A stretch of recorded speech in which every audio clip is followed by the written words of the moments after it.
Dear friends, welcome back to my channel please classes. Dear friends, आपका अपने channel please classes में स्वागत है।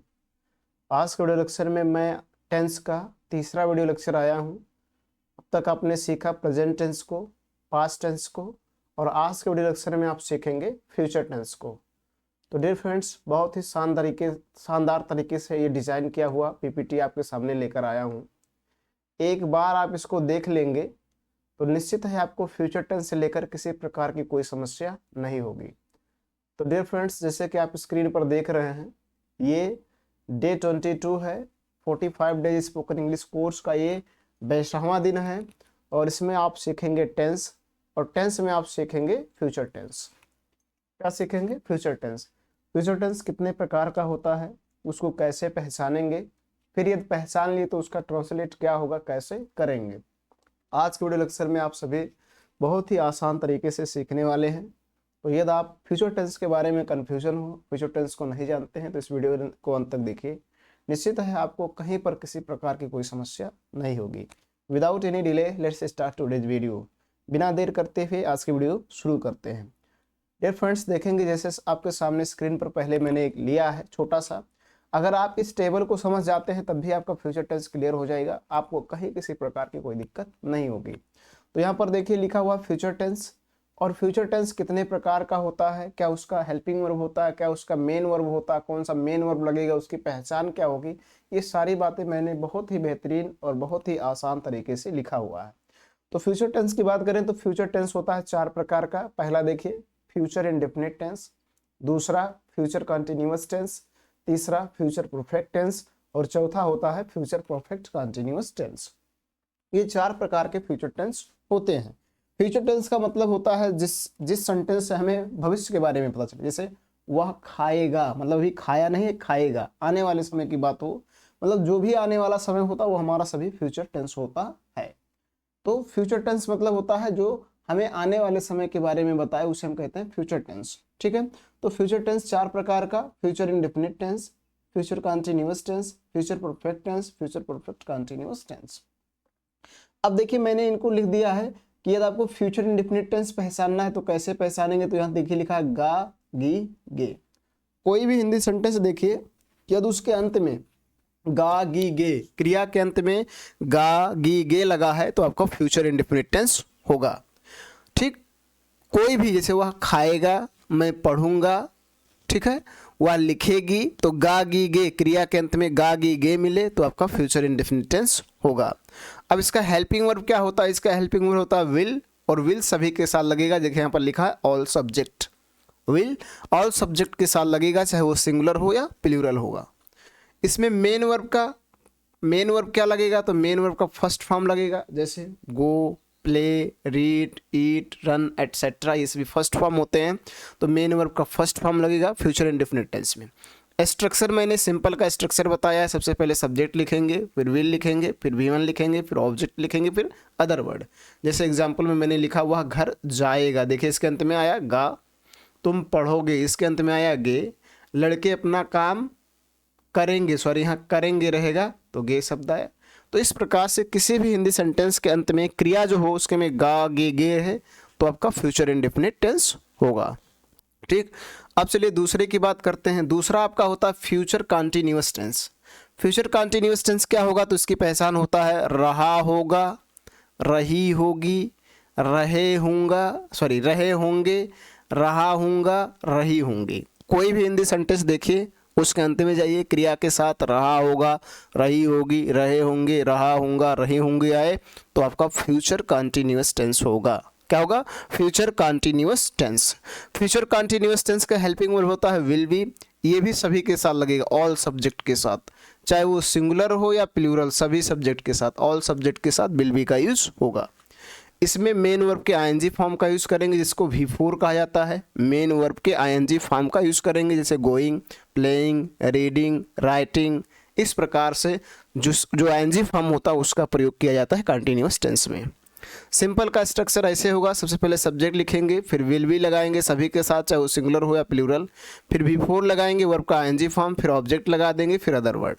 जैसे एग्जाम्पल में मैंने लिखा तुम जा रहे होंगे, देखिए इसके अंत में आया रहे होंगे। वह आ रहे होंगे, इसके अंत में आया रहे होंगे। मैं लिख रहा हूँगा, इसके अंत में आया रहा हूँगा। तो किसी भी हिंदी सेंटेंस को देखिए, यदि क्रिया के साथ रहा होगा, रही होगी, रहे होंगे, रहा होगा, रही होंगी आए तो आपका फ्यूचर कंटिन्यूअस टेंस होगा। ठीक, अब चलिए तीसरे की बात करते हैं। तीसरा आपके सामने है future perfect tense. Future perfect tense को हिंदी में क्या कहते हैं? पूर्ण भविष्य काल। ये कब होगा? जब किसी क्रिया के अंत में आपको मिले आ होगा, ई होगी, ये होंगे, या होगा, ई होगी, ये होंगे, चुका होगा, चुकी होगी, चुके होंगे, चुकेगा, चुकेगी, चुकोंगे, चुकूंगा। इस प्रकार से अगर आ रहा है तो आपका फ्यूचर परफेक्ट टेंस होगा। ठीक है, फ्यूचर परफेक्ट टेंस होगा। इसकी हेल्पिंग वर्ब होती है विल हैव। क्या होता है? Will have. विल हैव का भी यूज सभी सब्जेक्ट के साथ होगा, ऑल सब्जेक्ट चाहे सिंगुलर हो या प्लूरल हो। इसमें मेन वर्ब के थर्ड फॉर्म का यूज करेंगे। मेन वर्ब के थर्ड फॉर्म का यूज, जैसे गो का थर्ड फॉर्म गॉन, प्ले का थर्ड फॉर्म प्लेड, ईट का थर्ड फॉर्म ईटन। इसी प्रकार से जितने भी क्रियाएं हैं उसके थर्ड फॉर्म का यूज किया जाएगा फ्यूचर परफेक्ट टेंस में। देखिए सिंपल का स्ट्रक्चर मैंने यहाँ पर लिखा। सबसे पहले सब्जेक्ट होगा, फिर विल हैव सभी के साथ चाहे वो सिंगुलर हो या प्लूरल, फिर V3 वर्ब के थर्ड फॉर्म का, फिर ऑब्जेक्ट, फिर अदर वर्ड। जैसे वह आया होगा, इसके अंत में देखिए आया है या होगा। ठीक है, मैं खा चुका हूँगा, इसके अंत में आया है चुका हूँगा। तुम वहाँ गई होगी, इसके अंत में आया ई होगी। तो इस प्रकार से आए आ होगा, ई होगी, ये होंगे, या होगा, ई होगी, ये होंगे, चुका होगा, चुकी होगी, चुके होंगे, चुकेगा, चुकेगी, चुकूंगे, चुकूंगा। इस प्रकार से अगर आ रहा है तो आपका फ्यूचर परफेक्ट टेंस होगा। पहचान को जानना बहुत ही ज़रूरी है, और कौन सा फॉर्म लगेगा, क्या हेल्पिंग वर्ब होता है, तभी आपके लिए टेंस आसान होगा, अन्यथा आसान नहीं होगा। अब चलिए इसके चौथे बात करते हैं। तो फ्यूचर इंडेफिनिट टेंस का फ्यूचर टेंस का चौथा टेंस होता है future perfect tense, future perfect continuous tense, जिसको हिंदी में कहते हैं पूर्ण अपूर्ण भविष्य काल। ये कब होगा? समय दिया होना चाहिए, समय प्लस रहा होगा, रही होगी, रहे होंगे, रहा होगा, रही होंगी, समय दिया रहे, उसके बाद रहा होगा, रही होगी, रहे होंगे, रहा होगा, रही होंगी आए तो फ्यूचर परफेक्ट कंटिन्यूअस टेंस होगा। लेकिन ये समय नहीं है और उसके अंत में रहा होगा, रही होगी, रहे होंगे, रहा होगा, रही होंगी आ रहा है तो आपका फ्यूचर कंटिन्यूअस टेंस होगा। ये दोनों में डिफरेंस है, यही बात आपको याद रखना है। समय है तो फ्यूचर परफेक्ट कंटिन्यूअस टेंस, और समय नहीं है तो फ्यूचर कंटिन्यूअस टेंस होगा। इसका हेल्पिंग वर्ब होता है विल हैव बीन। देखिए यहाँ पर लिखा हुआ है विल हैव बीन। ये भी सभी के साथ लगता है, ऑल सब्जेक्ट चाहे सिंगुलर हो या प्लूरल। इसमें V4 वर्ब के ING फॉर्म का यूज करते हैं, जैसे गोइंग हो गया, प्लेइंग हो गया, रीडिंग हो गया, राइटिंग हो गया, ईटिंग हो गया। इस प्रकार से इसमें ING फॉर्म का यूज करते हैं। अब चलिए इसके सिंपल सेंटेंस का स्ट्रक्चर देखिए। सबसे पहले सब्जेक्ट लगाएंगे, फिर विल लगाएंगे, फिर हैव लगाएंगे, फिर बीन लगाएंगे, फिर V4 वर्ब के ING फॉर्म का यूज करेंगे, फिर ऑब्जेक्ट, फिर अदर वर्ड, उसके बाद लगाएंगे सिंस या फॉर। सिंस या फॉर का यूज़ करेंगे, उसके बाद लगा देंगे टाइम। ठीक है, तो यदि आपने पिछला वीडियो लेक्चर देखा होगा तो आपको पता होगा सिंस कहाँ लगाना और फॉर कहाँ लगाना है। फिर भी अगर नहीं जानते हैं तो मैं अभी आपको बताने वाला हूँ कि सिंस और फॉर का यूज़ कहाँ करना है। ठीक, तो मैं उम्मीद करता हूँ डियर फ्रेंड्स ये टेबल आपको पूर्णतया समझ में आ गया होगा। अगर ये टेबल आपको पूर्णतया समझ में आ गया होगा तो निश्चित है आपका फ्यूचर टेंस फिनिश क्लियर हो गया। फिर भी मैं आपको इसको और डिटेलिंग से बताना चाहूँगा। चलिए आगे बढ़ते हैं अगले स्लाइड्स पर और देखते हैं इसके एक एक टेंस को बारी बारी से। Future indefinite tense, future continuous tense, future perfect tense, future perfect continuous tense. तो देखेंगे डियर फ्रेंड्स आपके सामने स्क्रीन पर सबसे पहले है future indefinite tense. Future indefinite tense जिसको हिंदी में कहते हैं सामान्य भविष्यकाल। पहचान मैंने बताया, पहचान गागी गे, क्रिया के अंत में गागी गे, helping verb will, main verb का फर्स्ट फॉर्म लगेगा। अब देखिए मैंने यहाँ पर सभी को लिख दिया, सिंपल का स्ट्रक्चर, नेगेटिव का स्ट्रक्चर, इंट्रोगेटिव का स्ट्रक्चर, इंट्रोगेटिव का एसनो टाइप, WH टाइप दोनों लिखे हैं। ठीक, तो अब सिंपल सेंटेंस होगा तो इस स्ट्रक्चर का पालन करेंगे। सबसे पहले सब्जेक्ट, फिर विल, फिर V1, फिर ऑब्जेक्ट, फिर अदर वर्ड। जैसे पहला सेंटेंस देखिए, वह खाना खाएगा, ये सिंपल सेंटेंस है। तो सबसे पहले सब्जेक्ट लिखो, वह की इंग्लिश हो जाएगा ही। उसके बाद बिल लगाओ सभी के साथ, चाहे वो सिंगुलर हो या प्लूरल। उसके बाद V1 लगाओ, खाना, खाना का इंग्लिश ईट। और फिर ऑब्जेक्ट क्या है? खाना, तो खाना का English food, he will eat food. उसके बाद फुल स्टॉप, कोई और नहीं है। तो ये हो गया आपका सिंपल सेंटेंस। अब चलिए नेगेटिव सेंटेंस की बात करते हैं। तो नेगेटिव कब उसमें नहीं होगा, सब्जेक्ट प्लस विल, नॉट या नेबर, नहीं के लिए नॉट, कभी नहीं के लिए नेबर, फिर V1, फिर ऑब्जेक्ट, फिर अदर वर्ड। ये नेगेटिव का स्ट्रक्चर है। जैसे दूसरा सेंटेंस समझो, वह खाना नहीं खाएगा, नहीं शब्द आ गया तो नेगेटिव सेंटेंस। सबसे पहले सब्जेक्ट हुआ इंग्लिश ही, उसके बाद लगाएंगे विल, उसके बाद नहीं है तो नॉट लगाएंगे, फिर V1 खाना खाना का इंग्लिश ईट, और फिर खाना खाना का इंग्लिश फूड। सेम एक ही सेंटेंस से मैं आपको पूर्णतः समझाने का प्रयास कर रहा हूँ, ध्यान से समझेंगे। तो ये हो गया नेगेटिव सेंटेंस। क्या लिखे, सब्जेक्ट फिर विल फिर नॉट लगाए फिर V1 फिर ऑब्जेक्ट फिर अदर वर्ड। कभी नहीं होता तो नेबर का यूज़ करेंगे, ठीक है। तो he will not eat food, वह खाना नहीं खाएगा। तीसरे की बात करते हैं, क्या वह खाना खाएगा, तो ये इंट्रोगेटिव सेंटेंस है और शुरू में क्या है तो इस स्ट्रक्चर का पालन करेंगे। सबसे पहले विल का यूज़ करेंगे तो विल लगा दीजिए,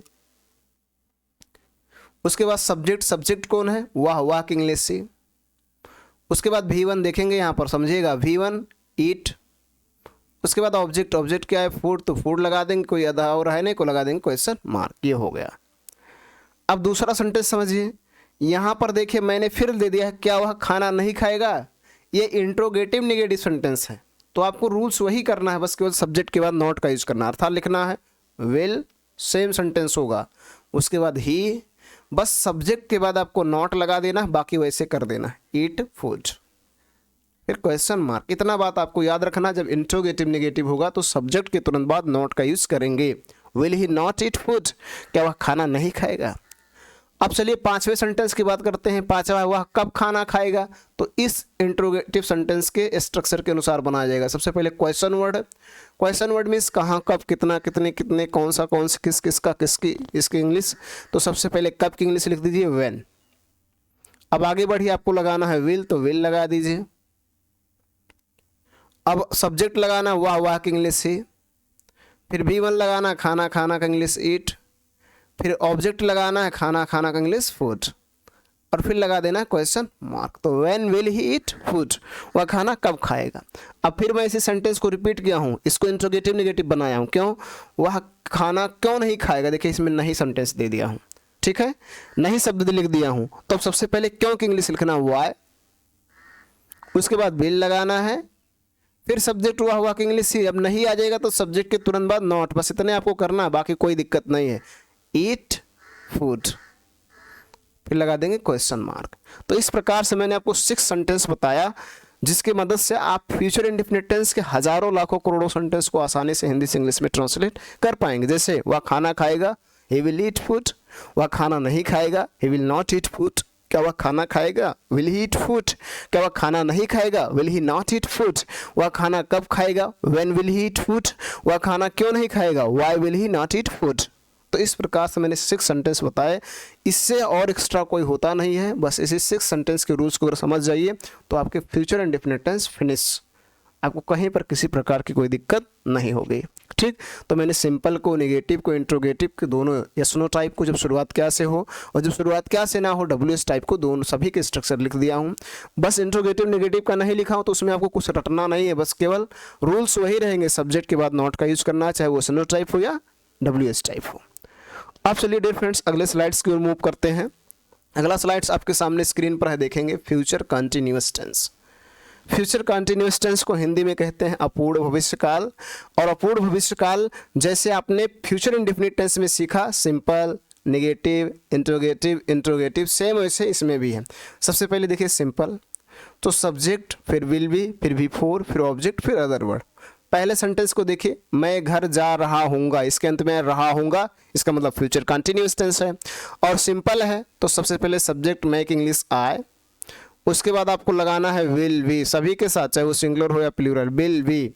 उसके बाद V4, जाना का इंग्लिश होता है गो, उसमें ING लगाएंगे, मैंने शुरू में ही बताया V4 मतलब क्या, ING form, going to home, I will be going to home, मैं घर जा रहा हूँगा, ये हो गया। अब नेगेटिव को समझ लीजिए, सेम है, मैं घर नहीं जा रहा हूँगा, तो सबसे पहले सब्जेक्ट मेक इंग्लिश आई, उसके बाद आपको लगाना है विल, फिर लगाना है नॉट। ये नॉट लगाते समय नेगेटिव सेंटेंस में ध्यान रखेंगे, देखिए यहाँ नॉट है बिल और वी के बीच में, तो बिल और वी के बीच में नॉट लगाएंगे, फिर वी, फिर गोइंग, गो का ING form, going to home, ठीक है। उसके बाद फुल स्टॉप। इसी प्रकार से इसको देखिए, तीसरा, क्या मैं घर जा रहा हूँगा, शुरुआत क्या से है, तो इंट्रोगेटिव सेंटेंस का ये स्ट्रक्चर पालन करेंगे। सबसे पहले विल लगाएंगे तो विल लगा दीजिए, उसके बाद सब्जेक्ट लगाना, सब्जेक्ट कौन, मैं मेक इंग्लिश आए। उसके बाद देखिए यहाँ पर विल का बी, सब्जेक्ट के बाद सॉरी यहाँ पर बी का यूज होगा, बी नहीं लिखा गया तो बी लगा दीजिए। उसके बाद जाना, जाना का इंग्लिश होता है गो, आईएनजी फॉर्म का यूज करेंगे गोइंग टू होम, ये ध्यान रखना आपको, फिर फुल स्टॉप। इसी प्रकार से देखिए मैंने इसको नेगेटिव बना दिया है, बहुत ही आसान है, केवल सब्जेक्ट के बाद आपको नॉट का यूज कर देना। सबसे पहले विल लगाना, फिर सब्जेक्ट लगाना, फिर नॉट लगाना, फिर बी लगाना, फिर बिफोर वर्ब का आईएनजी फॉर्म, फिर उसके बाद ऑब्जेक्ट लिखना टू होम, फिर लगा देना क्वेश्चन मार्क।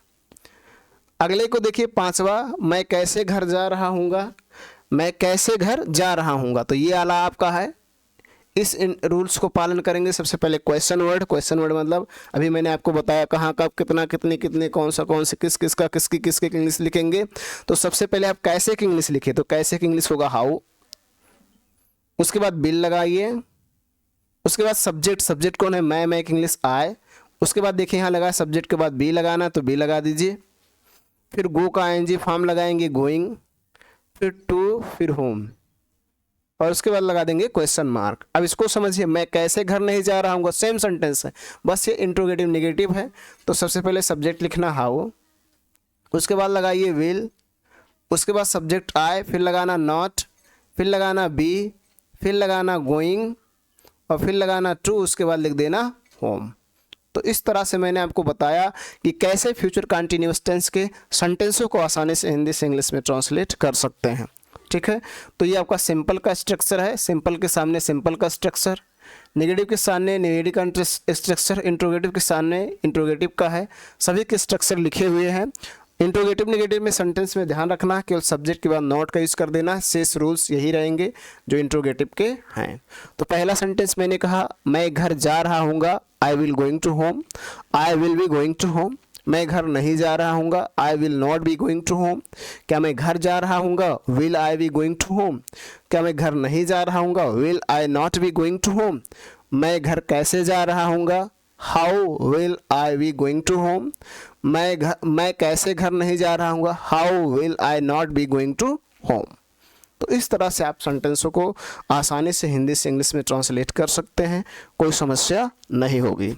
अब डियर फ्रेंड्स, आप समझेंगे अगला टेंस आपके सामने स्क्रीन पर है, फ्यूचर परफेक्ट टेंस।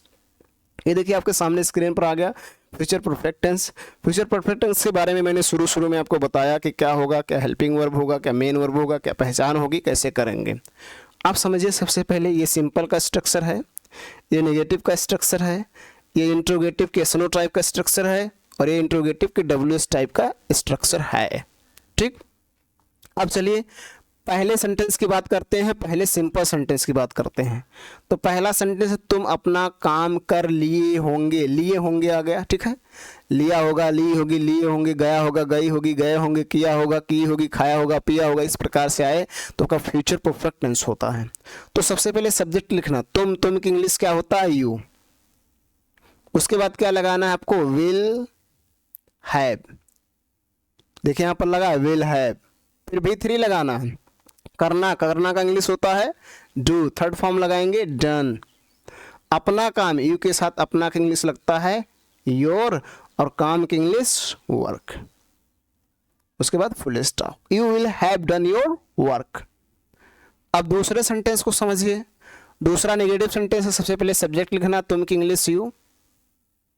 ठीक, उसके बाद लगाना है विल, समझेंगे ध्यान से, विल। उसके बाद नॉट या नेवर, तो नहीं होगा तो नॉट, तो इसमें नहीं है तो नॉट लगाएंगे, कभी नहीं होगा तो नेवर। उसके बाद हैव, उसके बाद V3 देखना, देखना का इंग्लिश होता है सी, थर्ड फॉर्म लगाएंगे सीन, और यह की इंग्लिश इट या दिस, फिर full stop, you will not have seen it, तुम यहाँ नहीं देखे होंगे। अगला समझिए, क्या तुम अपना काम कर लिए होंगे, तो ये वाला स्ट्रक्चर समझना है। शुरू में जब क्या हो तो सबसे पहले बिल लगाना, चलिए बिल लगा दिए, फिर सब्जेक्ट लिखना, तुम की इंग्लिश यू। उसके बाद हैव लगाना है, सब्जेक्ट के बाद देखिए यहाँ पर समझिए हैव, फिर V3 लगाना है, करना, करना की इंग्लिश डू, थर्ड फॉर्म लगाएंगे डन, फिर ऑब्जेक्ट अपना काम की इंग्लिश योर वर्क, और कोई है नहीं, लगा देंगे क्वेश्चन मार्क। चौथे को समझिए, क्या तुम अपना काम कर लिए होंगे, सेम रूल से ही पालन करना जो भी आपने पालन किया ऊपर सेंटेंस में, बस इतने ध्यान रखना है। सब्जेक्ट के बाद नॉट का यूज करना है, सबसे पहले विल लगाएंगे, सेम ऐसे लिख दीजिए, फिर यू लगाएंगे। अब सब्जेक्ट हो गया तो नॉट लगाना है, फिर हैव लगाना है, फिर V3 लगाना है, फिर ऑब्जेक्ट लिख देना है योर वर्क, और अंत में लगा देना है क्वेश्चन मार्क। ठीक, इसी प्रकार से पांचवा समझिए, तो पांचवा इस रूल्स के अनुसार बनेगा। सबसे पहले क्वेश्चन वर्ड मतलब मैंने भी आपको बताया कहाँ कब कितना कितने कितने कौन से किस। तो सबसे पहले कब की इंग्लिश लगाइए, यहाँ देखिए कब है, कब की इंग्लिश व्हेन। आगे बढ़िए, यहाँ पर देखिए विल लगाना है, फिर आपको सब्जेक्ट लिखना है तुम की इंग्लिश यू, फिर आपको हैव लगाना है, फिर आपको V3 लगाना है, करना का इंग्लिश डू, थर्ड फॉर्म लगाएंगे डन, फिर ऑब्जेक्ट लगाना अपना काम की इंग्लिश योर वर्क, और फिर लगा देना क्वेश्चन मार्क। ठीक, अब इसी रूल्स को फिर से पालन करना है। ये भी 6वां सेंटेंस, नई शब्द आ गया, तुम अपना काम क्यों नहीं कर लिए होंगे, सेम वैसा। अच्छा सॉरी, इसमें कब आ गया तो कब की, सॉरी क्यों आ गया तो क्यों की इंग्लिश सबसे पहले वाई का यूज करेंगे, फिर विल लगाएंगे, फिर सब्जेक्ट लिखेंगे, सब्जेक्ट के तुरंत बाद नॉट लगाएंगे, फिर हैव लगाएंगे, फिर V3 लगाएंगे, फिर ऑब्जेक्ट लगाएंगे। सेम वही रूल्स है, बस आपको सब्जेक्ट के बाद नॉट का यूज कर देना है। ठीक है, तो इस तरह से आपको फ्यूचर परफेक्ट टेंस के सेंटेंसों का हिंदी से इंग्लिश में ट्रांसलेट करना है। जैसे पहला सेंटेंस, तुम अपना काम कर लिए होंगे, you will have done your work. तुम यह नहीं देखे होंगे, you will not have seen it. क्या तुम अपना काम कर लिए होंगे, will you have done your work. क्या तुम अपना काम नहीं कर लिए होंगे, will you not have done your work. तुम अपना काम कब कर लिए होंगे, when will you have done your work. तुम अपना काम क्यों नहीं कर लिए होंगे, why will you not have done your work. तो इस प्रकार से आपको फ्यूचर परफेक्ट टेंस के सेंटेंसों का ट्रांसलेट करना है, हिंदी से इंग्लिश में ट्रांसलेट करना है। ठीक, तो डियर फ्रेंड्स, मैं उम्मीद करता हूँ आपके समझ में आ गया होगा कि कैसे आपको करना है। ठीक, आप चलिए डियर फ्रेंड्स अगले स्लाइड्स की ओर मूव करते हैं। अगला आपके सामने है future perfect continuous tense. Future perfect continuous tense को देखेंगे, ये सिंपल का स्ट्रक्चर है, सभी के सामने जो लिखा वो वही का है, सिंपल का है, ये नेगेटिव का है, ये इंट्रोगेटिव का जब शुरुआत क्या से हो, और ये इंट्रोगेटिव सेंटेंस का जब शुरुआत क्या से ना हो। अब पहले सिंपल सेंटेंस को समझेंगे और पहले सेंटेंस को समझेंगे। हम 2 बजे से दौड़ रहे होंगे, ये सिंपल है। सबसे पहले सब्जेक्ट लगाओ हम की इंग्लिश हुई, उसके बाद आगे बढ़ो, लगाओ will have been, will have been. ये इसका हेल्पिंग वर्ब V4 लगाना, वर्ब का ING फॉर्म, दौड़ना की इंग्लिश रन, ING फॉर्म का यूज करेंगे, हो जाएगा रनिंग। ऑब्जेक्ट है नहीं, अदर वर्ड है नहीं, फॉर या सिंस लगाएंगे। फॉर का यूज कहाँ करेंगे, 2 घंटों की बात होगी, 3 घंटों की बात होगी, 4 घंटों की बात होगी, फॉर का लगाएंगे। 2 दिन से 4 दिन से 5 दिन से 10 दिन से बात होगी, फॉर का यूज करेंगे। 2 महीने से 4 महीने से फॉर का यूज करेंगे। 2 दिन से 3 दिन से 4 दिन से फॉर का यूज करेंगे। 2 वर्ष से 4 वर्ष से 5 वर्ष से फॉर का यूज करेंगे। मतलब जहाँ संख्या का यूज होगा वहाँ फॉर का यूज करेंगे। सिंस का यूज कहाँ करेंगे, महीनों के साथ, मतलब महीनों का नाम जनवरी से फरवरी से मार्च से सिंस लगाएंगे। दिनों का नाम सोमवार से मंगलवार से बुधवार से बृहस्पतिवार से सिंस लगाएंगे। वर्षों का नाम 2024 से 2020 से 2021 से 1980 से सिंस का यूज करेंगे वर्षों के नाम से पहले। सुबह हो गया, शाम हो गया, रात हो गया, कल हो गया के साथ सिंस का यूज करेंगे। ठीक है, बजे के साथ 2 बजे से 3 बजे से 4 बजे से 5 बजे के साथ सिंस का यूज करेंगे। तो यहाँ देखिए 2 बजे से है तो क्या लगाएंगे, सिंस। तो लिख दीजिए सिंस, और 2 बजे की इंग्लिश होता है 2 o'clock, सिंस 2 o'clock, उसके बाद फुल स्टॉप। इसी प्रकार से दूसरे सेंटेंस को समझिए। दूसरा नेगेटिव है। नेगेटिव का स्ट्रक्चर क्या है, सबसे पहले सब्जेक्ट हम की इंग्लिश वी, उसके बाद आपको लगाना है विल। अब देखिए विल के बाद यहाँ बीच में नॉट लगाना है, तो नॉट लगा दीजिए, फिर हैव लगाइए, फिर बीन लगाइए, और फिर V4 लगाइए। दौड़ना का इंग्लिश होता है रन, ING फॉर्म का यूज करेंगे, हो जाएगा रनिंग। और यहाँ 2 दिन से है तो फॉर का यूज करेंगे, फॉर 2 डेज, फॉर 2 डेज, फिर फुल स्टॉप। इसको समझिए, इसके शुरू में क्या है तो इस स्ट्रक्चर का पालन करेंगे, ये वाला। सबसे पहले विल लगाना, उसके बाद सब्जेक्ट हम की इंग्लिश वी, फिर हैव लगाइए, फिर बीन लगाइए, फिर बिफोर लगाइए, दौड़ना, दौड़ना का इंग्लिश रन, अभी आप लगाते ही आ रहे हैं रनिंग। और सोमवार से दिन का नाम है तो सिंस का यूज होगा, सिंस, सॉरी मंडे, मंडे। फिर उसके बाद क्वेश्चन मार्क। अब इसको समझिए, क्या हम कल से नहीं दौड़ रहे होंगे? सेम, सबसे पहले विल, फिर सब्जेक्ट हम की इंग्लिश वी, फिर नॉट, फिर हैव, फिर बीन, फिर बिफोर, दौड़ना, दौड़ना का इंग्लिश रन, आईएनजी फॉर्म का यूज करेंगे रनिंग। यहाँ कल से है तो कल से की इंग्लिश होगा सिंस, और कल की इंग्लिश होती है फ्यूचर टेंस में टुमारो, तो टुमारो का यूज कर देंगे, फिर क्वेश्चन मार्क। अब पांचवा समझिए, हम मार्च से किसके साथ दौड़ रहे होंगे? किसके साथ? तो लिखेंगे विद होम, विद होम। उसके बाद लगाएंगे विल, उसके बाद हम की इंग्लिश वी, उसके बाद हैव, उसके बाद बीन, उसके बाद दौड़ना, दौड़ना का इंग्लिश होता है रन, आईएनजी फॉर्म का यूज करेंगे रनिंग, और मार्च से तो लिखेंगे सिंस मार्च, फिर क्वेश्चन मार्क। इसी प्रकार से छठवां, हम सुबह से क्यों नहीं दौड़ रहे होंगे? तो सबसे पहले क्यों की इंग्लिश वाई, फिर लगाना है विल, फिर हम की इंग्लिश वी, नहीं है तो सब्जेक्ट के तुरंत बाद नॉट, फिर हैव, फिर बीन, फिर रनिंग, फिर सुबह से है तो सिंस मॉर्निंग।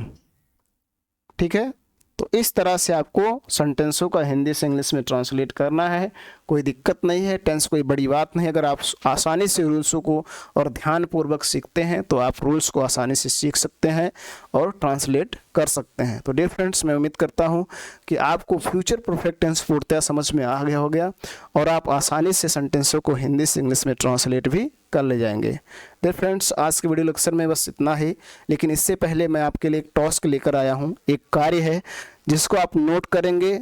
ये 1 to 10 सेंटेंस है, टोटल 10 सेंटेंस है, और इसका प्रैक्टिस करेंगे। यदि आप इन सेंटेंसों का प्रैक्टिस कर ले जा रहे हैं तो निश्चित है कि आपको फ्यूचर टेंस यानी future indefinite tense, future continuous tense, future perfect tense, future perfect continuous tense पूर्णतः समझ में आ गया है और आपको आ रहा है।